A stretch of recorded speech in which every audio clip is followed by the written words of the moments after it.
Gillian Keegan is the Education Secretary, well, at least for another week, and she got absolutely schooled on economics in the interview round this morning. You can see that she's trying to stick to her prepared lines that have been provided for her, as they often do.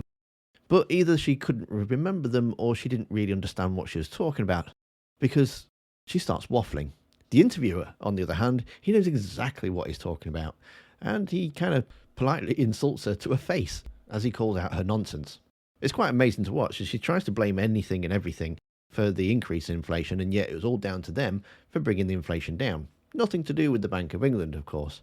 I've also added a couple of clips towards the end. The first one is not understanding her school building programme, which you would have thought, being the Education Secretary, she kind of would have a handle on. And the second is a great analogy about the Conservative Party, which I think you need to watch. So stick around for those. Good morning to you. How do you think the Tory campaign has gone so far? Well, it's still going and we're still fighting for every vote. But clearly, if you look at the 100 or so polls that have been done since the election was called, I think is by far the most polls that we've ever had done. Then you've obviously got a whole range of different views, and none of them looking like the best outcome for our party.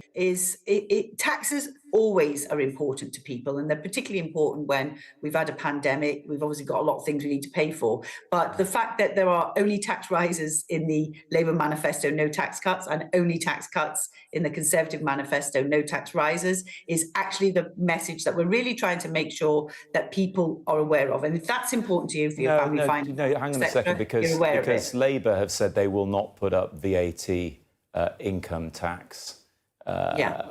And so they're not going to put up tax. They've said there's 3 taxes that they won't put up, but all the other 18 they've been asked about, they haven't confirmed one way or another. Well, they are going to keep fiscal drag when it comes to taxing.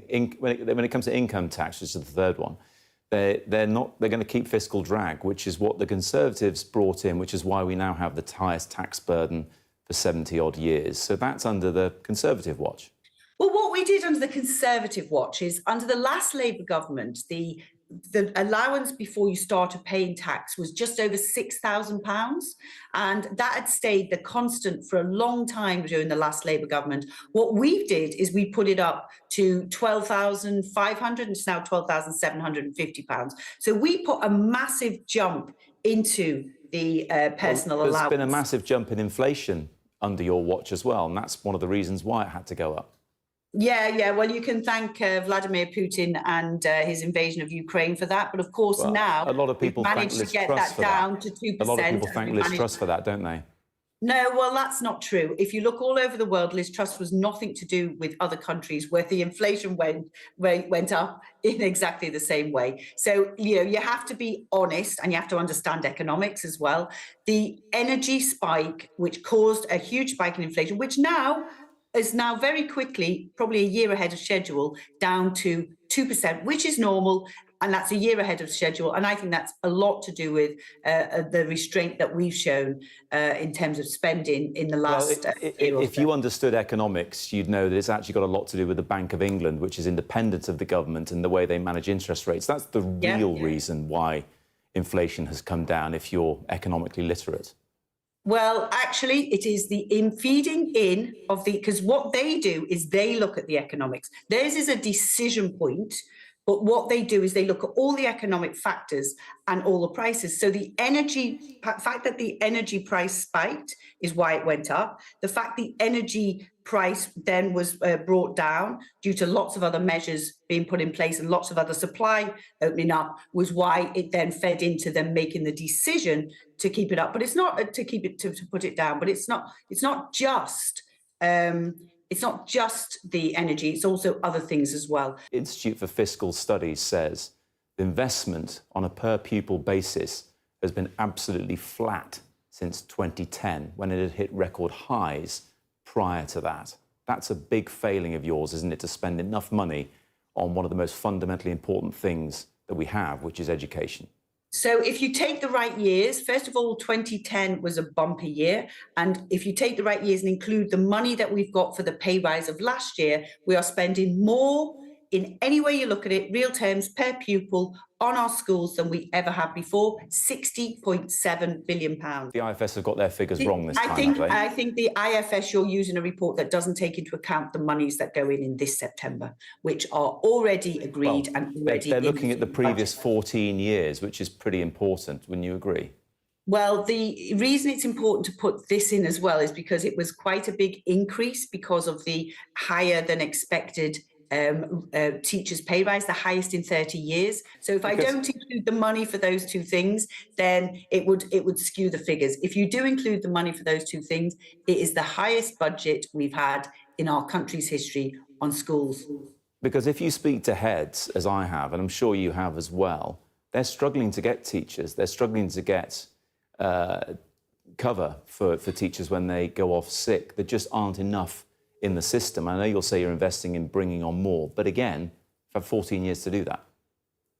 Well, actually, the 14 years it hasn't been uniform. So sometimes over the 14 years, we're able to look very far ahead in teaching because we can follow the demographics very carefully. So in terms of a long-term workforce plan, it's organic in teaching, so we can see what we need ahead. How come so many MPs are gamblers?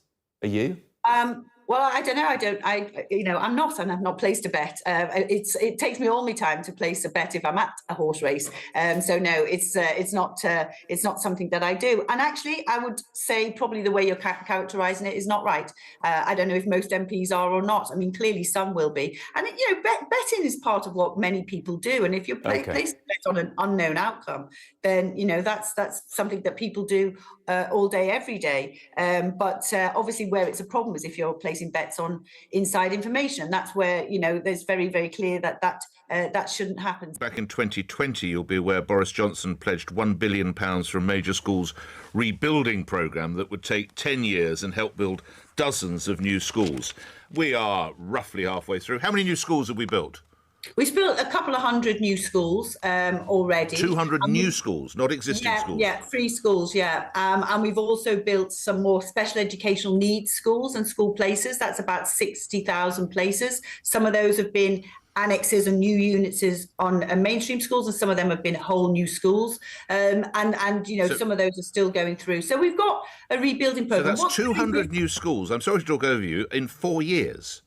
Free schools. That's from the beginning of 2010. Sorry, I was going back to where you said. Can I back to 2020? Boris Johnson's programme, £1 billion. How are we doing with that? Well, what we've done is there aren't any, are there? It was a handful.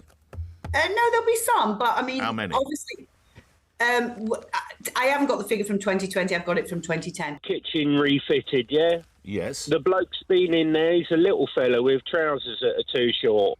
Right. He's been in there. He's been in there for 8 months fitting your kitchen. Yes. You come home from work today. He's up to his knees in water. There's still holes in the plasterboard. None of the cabinets are done. There's doors falling off. Yes. And you say, mate, you've had 4 months to do this kitchen. Yep. And he says, no, don't get another bloke to do it because I can do a better job or I'll be back in the morning. All right, Gov. But that bloke, unfortunately, had a terrible pandemic. He was very, very ill for a while. And also his business suffered quite a cash shortage with problems across the economy. Exactly, because and his best mate's off fighting a war. He will tell you, Nick, he will tell you that everything down to your kitchen not being finished is nothing to do with him. It's not his fault. The van broke down, the stuff weren't delivered, he's got a bad knee.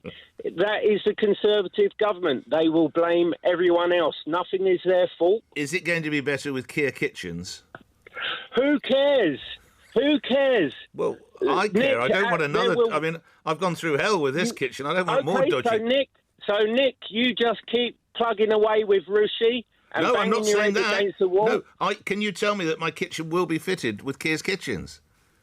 There will come a time where you say, I got to get someone else in, Nick. Right. You know that. You probably had builders and carpenters and painters and stuff in your house. Yeah, of course. And when someone keeps doing a bad job, there comes a time where you say, look, mate, I'm sorry. Pack your tools up. I'm going to go through the yellow pages and get someone else.